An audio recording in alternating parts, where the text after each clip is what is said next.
Hey everyone, Ukraine is consolidating gains on the east and the south of the country, and we're going to go over the whole battle line today and discuss what's going to happen in the coming days and where Ukraine will strike next.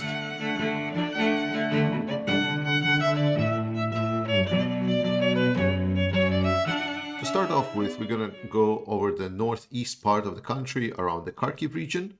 So I had reports that the parts around the north here, around the Kharkiv region, have been actually already abandoned by the Russians, and it's just Ukrainians have not been taking over them yet. It seems that this whole part of the region, Russians are preparing to relocate and move out. At least that's what I was getting. But the main action right now is obviously happening where Ukrainian forces have met from Borova from the south side and from Kupiansk-Wislowy from the north side. So now it created a whole connected front for Ukrainians, and they completely solidified the main Oskil River bank, which was another important step for the Ukrainians to advance.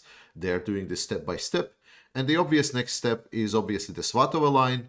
And we're seeing that while Russians are forming up some kind of defensive lines, right, as for example Pishane to Kislivka and so on, that I've shown here, it is more of a delaying tactic. So Ukrainians are trying to regroup. They are preparing, gathering strengths. The reports are that some of the Ukrainian troops have been fighting for quite a while, especially around the Liman area. And Ukraine is gathering strengths for the next advancements and getting all the major logistics set up. We remember about the same situation was happening somewhat around Liman when for some time after Ukraine supposedly got already to this whole line, there was still about like 4 or 5 days and Ukrainians didn't really advance any majorly towards Liman, but then slowly but surely they started improving their positions and then there was a breakthrough. This is about the same that we should expect that's going to happen around Svatove. So we don't expect Ukraine to actually attack Svatove.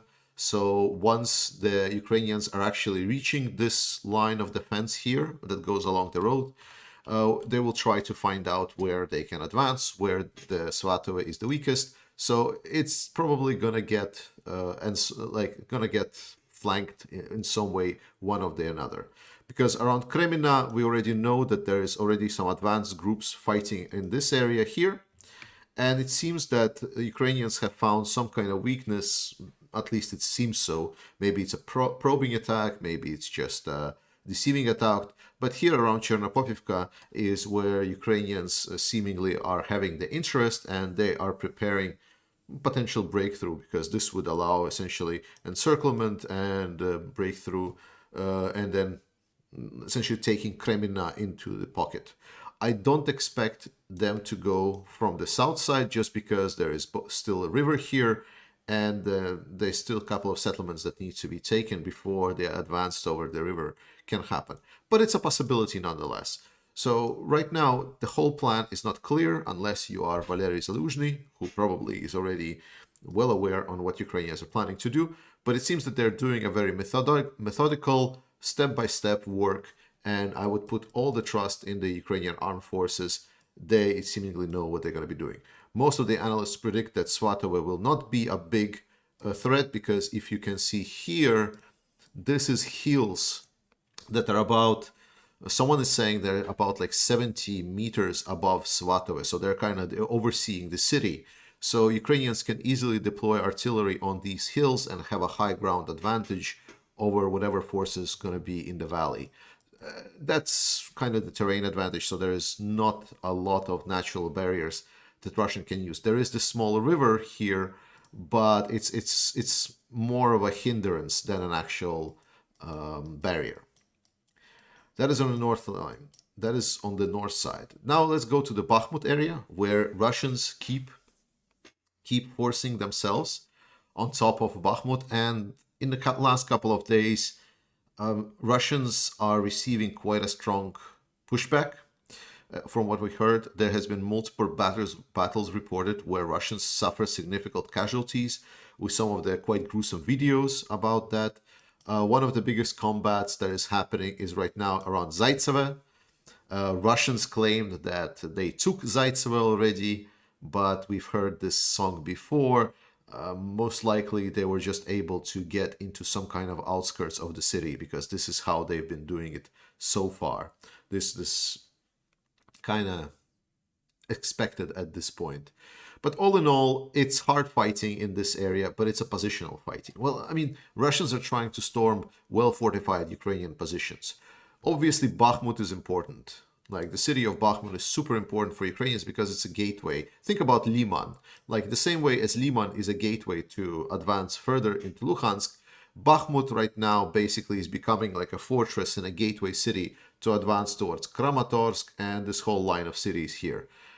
So that's why Ukrainians are happily defending Bakhmut. It's by no means that if Bakhmut falls, then the whole Donetsk Oblast will fall. No, it just means that there's going to be a little bit more to worry about. So why worry about everywhere if you can just secure Bakhmut line and then fight for some villages? But this is the scale that Russians are fighting.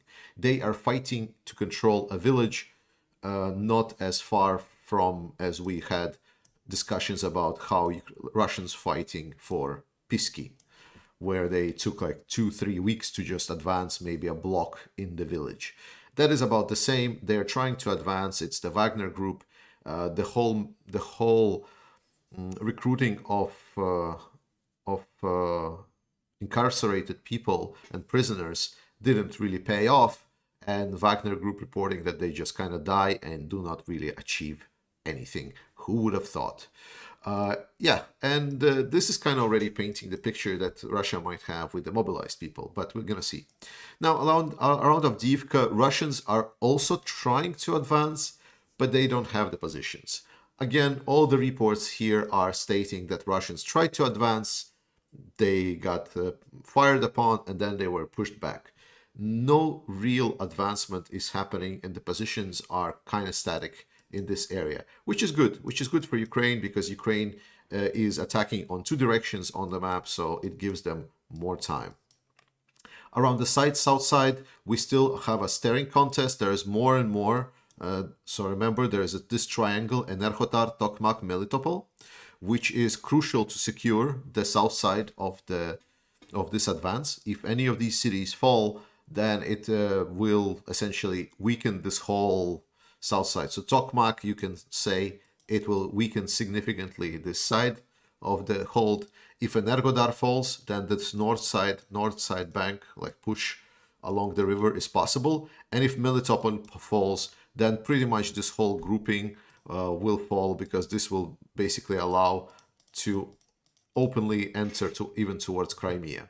That's why this triangle is so important, and Russians are holding very closely to it, so they have significant forces in the area. And Ukrainians here have been discussing that they might start advancing in this direction, but nothing is happening so far. Around Kherson area, we know now the plan of Ukrainians, and I think it's quite clear. So they want essentially to use the Inhulets River.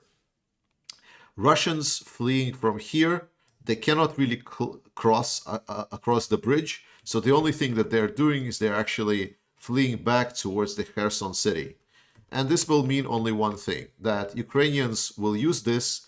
Ukrainians right now are fighting for Snihurivka, this one. There's been report that Snihurivka was taken, but this was not confirmed. So it's a still gray zone kind of village, though I have seen reports that Ukrainians are in a favorable position there, so they might take it in the coming days. Otherwise, the line that Deep State map here has drawn is quite clear, except I would only encircle Bruskinske here, because Bruskinske is still a gray zone. There is still fighting going on for him. Otherwise, we should expect when situation will develop around Milove or Mylov. But most importantly, right now, Ukrainians are just consolidating the forces around this area to advance slowly, to secure logistics, to prepare the holding points for the future advancements. All in all, Ukrainians are looking to get towards Novokakhovka, while Russians flee over the Inhulets River, and therefore essentially close this escape, and then Russians will be stuck with just one escape and completely encircled. That is the plan of the Ukrainians. It is not giving away anything, because right now it's completely clear The only difference was we did not know which kind of flank of Russians would start collapsing first, and now we know that it was the northern flank. So that means that this version of the plan is now in order. That is what we should follow. Ukraine is doing a good job. They are doing everything methodically, and they are going to push the Russians out. And to finalize, I want to say thanks to all of the Patreons and supporters of this channel. I'm running this channel non-profit, and at least 50% of whatever profit I gain will go to Ukrainian army, and the rest will go to improve this channel. Thank you so much, and see you next time.